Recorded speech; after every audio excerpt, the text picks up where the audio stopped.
exposés comme des trophées de guerre. Ces images sont d'une extrême exclusivité car pour la première fois, une caméra pénètre dans ce lieu. 24 heures après les événements du camp pénal, la découverte que nous allons faire est absolument effrayante.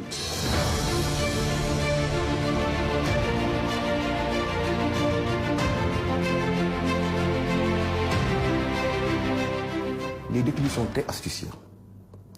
Ils essaient à chaque fois de dissimuler les objets prohibés de manière astucieuse. Du coup, très astucieux, comme un détenu qui a coupé des pages d'un exemplaire du Saint-Coran pour y cacher son téléphone. Une panoplie d'objets qui attestent du niveau d'insécurité qui régnait dans la prison. Une insécurité à laquelle les nouvelles autorités de l'administration pénitentiaire restent décidées à faire face.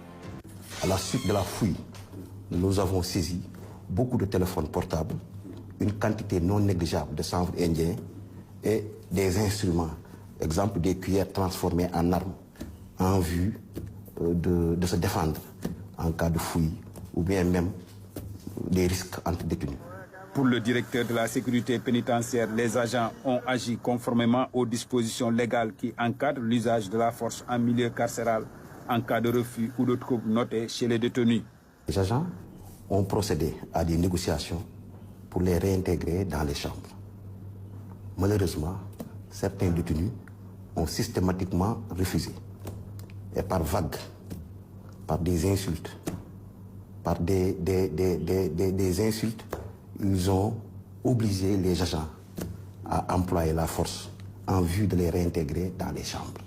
Et même les armes qui sont utilisées en milieu carcéral, ce sont des armes non létales en vue de faire du maintien de l'ordre pour permettre aux détenus de réintégrer beaucoup plus facilement dans les différentes chambres. Donc une situation parfaitement sous contrôle, un retour au calme qui contraste aujourd'hui avec la chaude journée du mercredi où beaucoup d'objets ont été incendiés par des détenus et des tirs de lacrymogènes. Jusqu'à présent, je puis vous assurer, et de manière formelle, il n'y a pas de victimes, il n'y a pas de blessés, ni du côté des agents, encore moins du côté des détenus. Le maintien de l'ordre en milieu carcéral se pratique de manière graduelle. À chaque fois, le personnel pénitentiaire privilégie la négociation avant d'entamer l'usage des armes. En visite sur les lieux après les événements, le garde des Sceaux, ministre de la Justice, a salué le professionnalisme des agents de l'administration pénitentiaire en poste.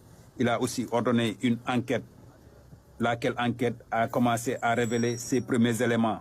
Et dans ce sens, les meneurs ont été appréhendés, ils sont en cellule présentement, et des enquêtes seront menées pour la suite à donner. Compte tenu de la situation de crise, il y aura des restrictions, notamment par rapport aux visites et aux promenades. Toutefois, avec le développement de la situation, s'il y a moins de tension, les choses vont revenir à la normale, à la satisfaction de tous. En attendant, le calme est revenu au camp pénal. Les détenus sont tous retournés dans leur chambre. Mais pour l'administration pénitentiaire, pas question de baisser la garde. La vigilance reste de mise. L'établissement, comme d'autres du pays, fait face à la surpopulation carcérale. Une situation qui interpelle au plus haut sommet